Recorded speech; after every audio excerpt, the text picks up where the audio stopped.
Sir, Chennai super Kings और Mumbai Indians दोनों के फैंस का एक ही सवाल है कि रोहित शर्मा और एम एस धोनी आके म्यूचुअल फंड सही है क्यों करते हैं। सही है, सही है, सही है। म्यूचुअल फंड क्या होता है उसको समझना पड़ेगा सिद्धार्थ, उसके लिए पहले तो म्यूचुअल फंड को समझाने के लिए मैं मुझे तुम्हें एक दो क्वेश्चन पूछूंगा तो चलेगा? हाँ। आप क्रिकेट खेलते हो? हाँ। क्रिकेट में अगर बॉल गुम हो जाए या फट जाए तो आप क्या करते हो? मिल के कॉन्ट्री निकाल के लेके आते ओके। और आपके सोसाइटी में गणपति का पंडाल होता है, हैं। हाँ। उसका काम कैसे चलता है? सब लोग इकट्ठा होते हैं, पैसा जमा करते हैं और क्रिकेट लेके आते हैं। और वो पैसे किसी एक बंदे के पास देते हैं, हाँ राइट। वो बंदा उस पर एक्सपेंसेस करता है, हाँ। मूर्ति लेके आएगा, डेकोरेशन करेगा, जो भी हो सब चीजें करेगा। और वहां से हम लोग क्या करते हैं, गणेश उत्सव को सेलिब्रेट करते हैं। मतलब इसमें ये एक बात कॉमन है कि हम लोग कॉन्ट्रीब्यूशन करके पैसे निकालते हैं और उससे ये सेलिब्रेशन करते हैं। तो सेम सेलिब्रेशन के लिए जैसे हम लोग कॉन्ट्रीब्यूशन करके पैसा इकट्ठा करते हैं, वैसे ही हम लोग इन्वेस्टमेंट के लिए भी कंट्रीब्यूशन करके पैसा इकट्ठा कर सकते हैं। एग्जाम्पल के लिए मैं तुम्हें तुम्हारे एक दोस्त का नाम बताइए, हम लोग एग्जाम्पल से समझते हैं।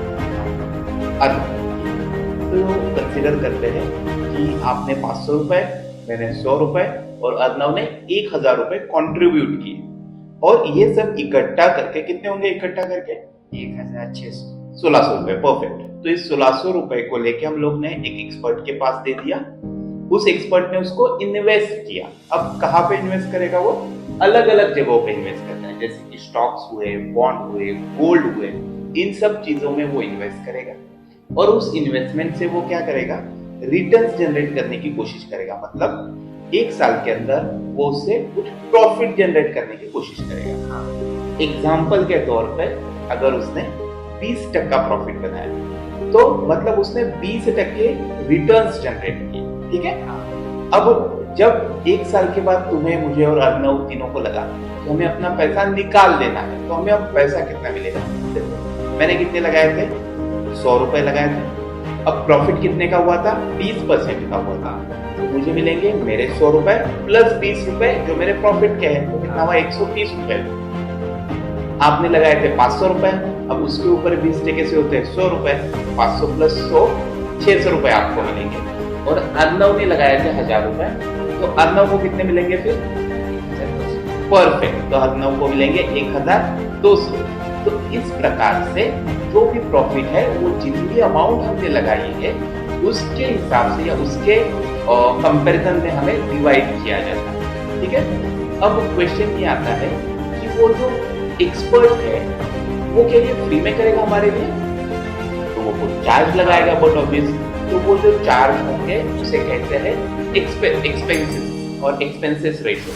वो जनरली 1 से 1.5% के आसपास होते हैं। मतलब क्या होगा? 1% पकड़ते हैं।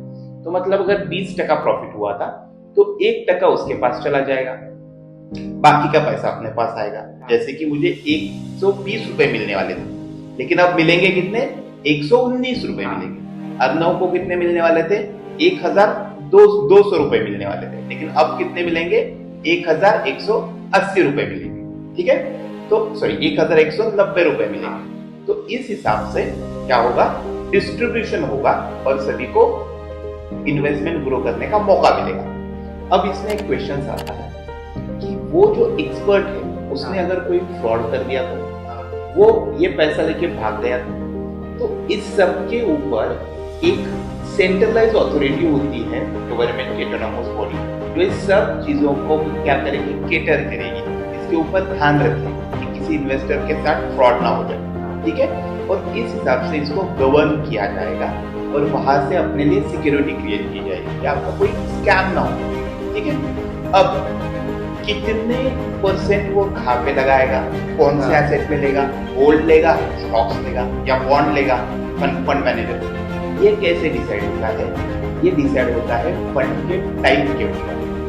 तो ये था आज का एपिसोड, लेकिन रुकिए, अगली बार हम बात करेंगे म्यूचुअल फंड के प्रकारों की, जिन्हें जानना हर निवेशक के लिए जरूरी है। जानना चाहते हैं कौन कौन से फंड होते हैं और आपके लिए कौन है सही? तो मिलते हैं अगले एपिसोड में कुछ नया सीखने के लिए। हमारे साथ जुड़े रहिए।